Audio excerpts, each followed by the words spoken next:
Assalamualaikum warahmatullahi wabarakatuh. Perkenalkan, saya Indriani dari kelas Farmasi 18A. Di video ini saya akan mereview jurnal dengan judul Kepatuhan Pelayanan Farmasi Klinik di Rumah Sakit RSUP Dr. Wahidin Sudirohusodo yang disusun oleh Furqon Jamaluddin, Amir Imbarudin, dan Mutakin. Pelayanan farmasi klinik merupakan salah satu pelayanan kesehatan yang berorientasi kepada pasien sehingga perlu dilakukan kesesuaian standar pelayanan farmasi klinik untuk menciptakan pelayanan yang bermutu dan berkualitas. Tujuan penelitian ini dimaksudkan untuk mengetahui bagaimana kepatuhan pelayanan farmasi klinik di RSUP Dr. Wahidin Sudirohusodo sesuai dengan 11 indikator pelayanan farmasi klinis berdasar Peraturan Menteri Kesehatan Nomor 72 Tahun 2016. Undang-Undang Republik Indonesia Nomor 44 Tahun 2009 dan Peraturan Menteri Kesehatan Nomor 34 Tahun 2017, rumah sakit adalah institusi pelayanan kesehatan yang menyelenggarakan pelayanan kesehatan perorangan secara paripurna yang menyediakan pelayanan rawat inap, rawat jalan, dan gawat darurat.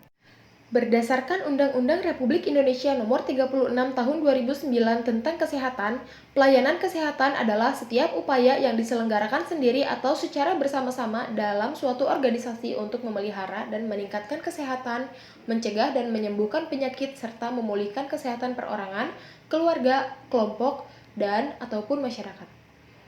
Menurut Peraturan Menteri Kesehatan Nomor 72 Tahun 2016, standar pelayanan kefarmasian di rumah sakit meliputi dua hal penting, yaitu pengelolaan sediaan farmasi, alat kesehatan, dan bahan medis habis pakai, serta pelayanan farmasi klinik. Dalam pelaksanaannya, kegiatan kefarmasian di rumah sakit terkadang terdapat keluhan tentang kesalahan terapi obat dikarenakan pemberian jenis obat yang tidak sesuai atau ada alasan lain. Dari hasil penelitian, menunjukkan bahwa baru sekitar 14% rumah sakit yang dimonitoring telah melakukan pelayanan informasi obat yang sesuai. 42% rumah sakit yang baru sebagian menerapkan PIO, dan sekitar 44% rumah sakit yang belum menerapkan PIO sehingga penelitian ini perlu ditindaklanjuti.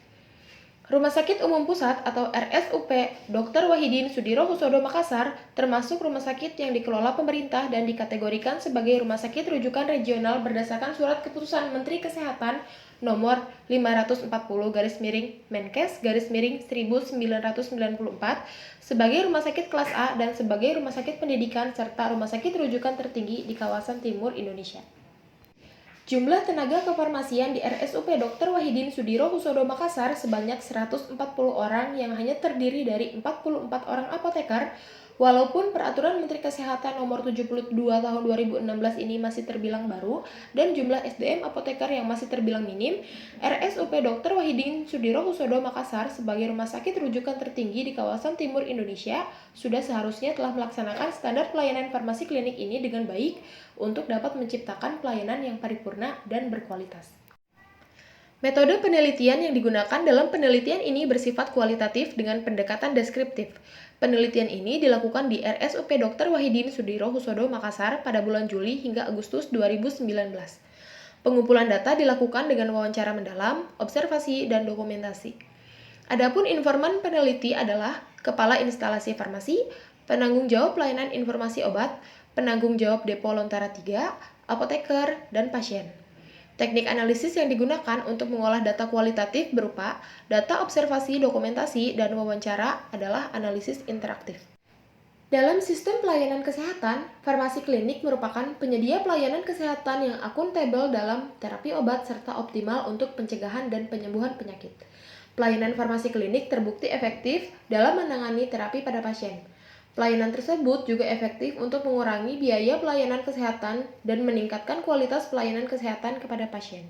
Adapun yang termasuk dalam pelayanan farmasi klinik menurut Peraturan Menteri Kesehatan Nomor 72 Tahun 2016 tentang standar pelayanan kefarmasian di rumah sakit meliputi pengkajian dan pelayanan resep, penelusuran riwayat penggunaan obat, rekonsiliasi obat, pelayanan informasi obat, konseling, visit, pemantauan terapi obat, monitoring efek samping obat, evaluasi penggunaan obat, dispensing sediaan steril, dan pemantauan kadar obat dalam darah. Pelayanan yang pertama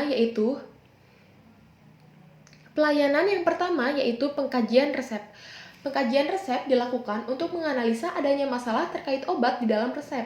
Pengkajian resep dilakukan dengan melihat secara administrasi, farmaseutika, dan klinis. Bila ditemukan masalah terkait obat atau adanya ketidaklengkapan dan ketidakjelasan resep, maka harus dikonsultasikan kepada dokter penulis resep.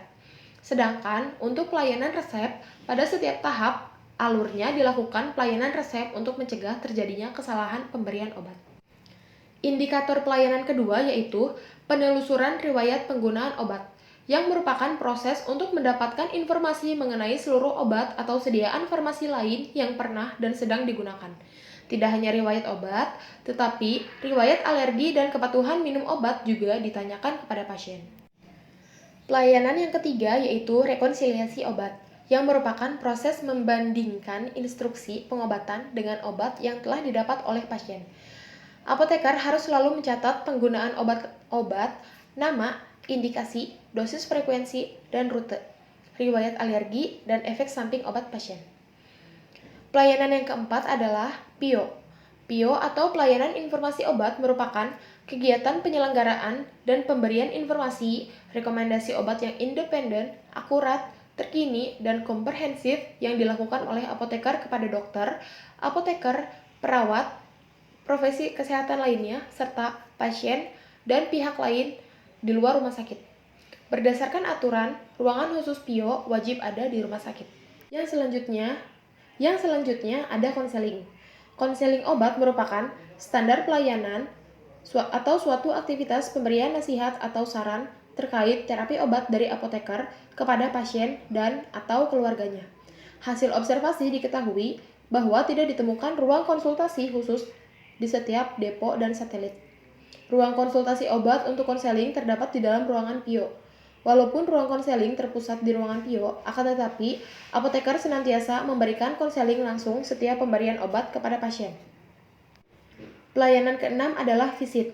Visit merupakan kegiatan yang diatur dalam standar pelayanan berupa kunjungan ke pasien rawat inap yang dilakukan apoteker secara mandiri atau bersama dengan tim kesehatan untuk mengamati kondisi klinis pasien secara langsung dan mengkaji masalah terkait obat. Pelayanan selanjutnya adalah PTO atau pemantauan terapi obat, yang merupakan suatu proses yang mencakup kegiatan untuk memastikan terapi obat yang aman, efektif, dan rasional bagi pasien. Selain itu, apoteker senantiasa melakukan pemantauan terhadap pasien terkait efek samping dan efektivitas obat. Selanjutnya, yang kedelapan, ada layanan yang diatur dalam standar pelayanan, yaitu monitoring efek samping obat atau MESO. Merupakan kegiatan pemantauan setiap respon terhadap obat yang tidak dikehendakinya, yang terjadi pada dosis lazim yang digunakan pada manusia untuk tujuan profilaksis, diagnosa, dan terapi. Menurut RA pada tahun 2009, jadi tidak hanya apoteker, tetapi semua tenaga kesehatan di rumah sakit berperan untuk melaporkan dan mencatat ke dalam form ketika menemukan efek samping pada pasien yang tidak diinginkan. Selain itu, yang kesembilan ada evaluasi penggunaan obat atau EPO, yaitu layanan berupa program evaluasi penggunaan obat yang terstruktur dan berkesinambungan secara kualitatif dan kuantitatif.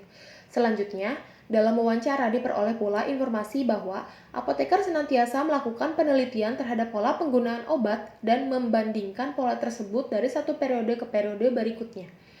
Adapun hasil evaluasi-evaluasi yang ditemukan kemudian dilakukan tindak lanjut untuk memperbaiki ke depannya. Yang ke-10 ada dispensing sediaan steril. Dari hasil observasi yang dilakukan, ditemukan bahwa rumah sakit telah menyiapkan ruangan khusus yang dilengkapi sarana dan prasarana untuk dilakukan pencampuran obat suntik, penyiapan nutrisi parenteral, dan penanganan sediaan sitostatik. Yang ke-11, layanan pemantauan kadar obat dalam darah atau PKOD, yang merupakan interpretasi hasil pemeriksaan kadar obat tertentu atas permintaan dari dokter yang merawat karena indeks terapi yang sempit atau atas usulan dari apoteker kepada dokter. Belum adanya sarana dan prasarana yang tersedia menjadi penghalang parameter PKOD ini dapat berjalan di RSUP Dr. Wahidin Sudirohusodo. Pembahasan pada review jurnal dengan judul Kepatuhan Pelayanan Farmasi Klinik di Rumah Sakit di RSUP Dr. Wahidin Sudirohusodo ini didapatkan bahwa dalam pelaksanaannya terdapat 11 indikator dalam pelayanan farmasi klinik yang pelaksanaannya sebisa mungkin dilakukan secara optimal untuk dapat menurunkan angka kematian di rumah sakit secara signifikan. Layanan pengkajian dan pelayanan resep dilakukan untuk mencegah terjadinya kesalahan dalam pemberian obat. Pada pelaksanaan pengkajian resep, apoteker harus melakukan pengkajian resep sesuai persyaratan administrasi, persyaratan farmaseutik, dan persyaratan klinis baik untuk pasien rawat inap maupun pasien rawat jalan. Dari kedelapan informan yang diwawancarai oleh peneliti, semua mengatakan bahwa apoteker selalu melakukan pengkajian dan pelayanan resep sebelum dan setelah resep diterima, baik itu dari pihak pasien yang menerima resep langsung dari dokter dan juga sekaligus sebagai pihak yang memberikan resep maupun dari pihak apoteker yang menerima resep dari pasien. Terkait layanan penelusuran riwayat penggunaan obat, walaupun telah dilakukan asesmen oleh dokter, apoteker juga wajib menanyakan riwayat penggunaan obat sebelumnya dan riwayat alergi pada pasien. Hal ini dilakukan untuk meminimalisir terjadinya kesalahan dalam pemberian obat. Selain menanyakan langsung kepada pasien, riwayat penggunaan obat pasien juga dapat dilihat pada lembar rekam medik pasien atau lembar daftar penggunaan obat pasien yang ada di depo dan satelit rumah sakit. Rekonsiliasi obat dilakukan untuk mencegah terjadinya kesalahan obat atau medication error, seperti obat tidak diberikan, duplikasi obat, kesalahan dosis, atau interaksi obat. Kesalahan obat atau medication error rentan terjadi pada pemindahan pasien dari satu rumah sakit ke rumah sakit lain, pemindahan pasien antar ruang perawatan, serta rentan terjadi pula pada pasien yang keluar dari rumah sakit ke layanan kesehatan primer dan sebaliknya. RSUP Dr. Wahidin Sudirohusodo Makassar sendiri selalu melakukan rekonsiliasi obat ketika menerima pasien baru.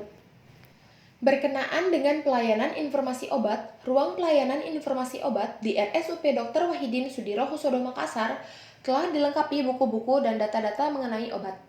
Sehingga siapapun yang ingin mengetahui tentang obat bisa mencari tahu di ruangan PIO tersebut. Berdasarkan kedelapan informan yang peneliti wawancarai, dapat kita simpulkan bahwa kegiatan pelayanan informasi obat di RSUP Dr. Wahidin Sudirohusodo Makassar sudah berjalan sesuai dengan standar pelayanan farmasi klinik, walau dalam pelaksanaannya setiap kegiatan masih ada yang belum optimal.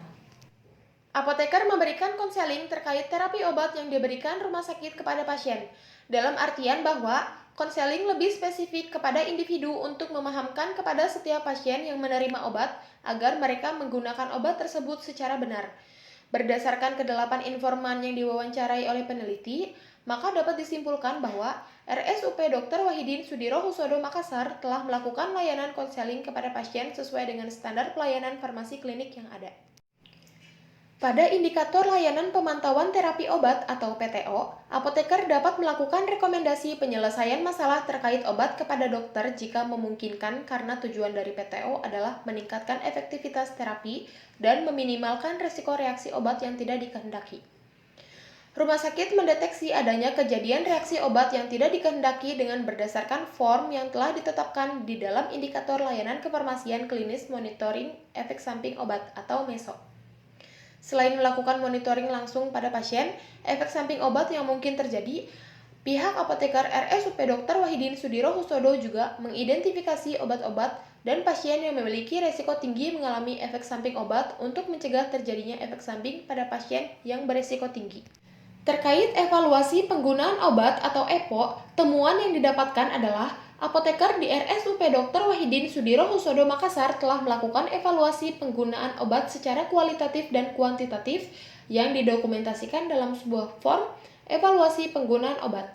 Selain itu, penelitian tentang pola penggunaan obat di rumah sakit juga dilakukan.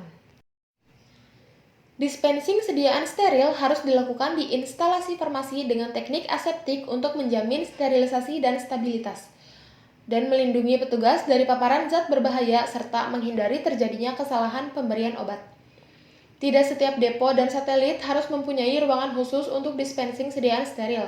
Untuk itu, dalam pelaksanaannya, pihak RSUP Dr. Wahidin Sudirohusodo Makassar melakukan sentralisasi dispensing sediaan steril dengan membuat ruangan khusus yang dilengkapi dengan fasilitas dan alat pelindung diri yang sesuai dengan standar.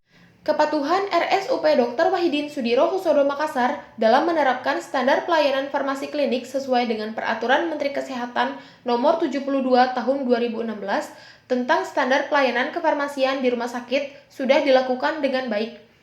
Dari ke-11 parameter pelayanan farmasi klinik yang ada, RSUP Dr. Wahidin Sudirohusodo Makassar telah melaksanakan ke-11 parameter dengan baik, walau masih ada beberapa parameter yang belum berjalan dengan optimal. Di antaranya, masih ada penulisan resep yang tidak jelas terbaca, pemanfaatan sarana ruangan PIO yang belum maksimal karena ketidaktahuan pasien dan tenaga kesehatan lainnya, tidak adanya ruang konseling khusus, serta pelaksanaan visit yang belum menyeluruh dilakukan karena keterbatasan jumlah SDM dibandingkan dengan jumlah pasien yang ada di RSUP Dr. Wahidin Sudirohusodo Makassar. Peneliti menemukan bahwa ada beberapa hal yang perlu dibenahi oleh pihak rumah sakit dalam melaksanakan kegiatan pelayanan farmasi klinik, yaitu melakukan upaya pemenuhan seluruh kegiatan farmasi klinik sesuai Permenkes nomor 72 tahun 2016, melakukan percepatan pembuatan resep untuk mengurangi kesalahan pembacaan resep, menyiapkan SDM yang memadai untuk kegiatan konseling dan visit, melakukan penjadwalan secara periodik pelaksanaan kegiatan visit, agar semua pasien dapat dilakukan visit, melakukan penganggaran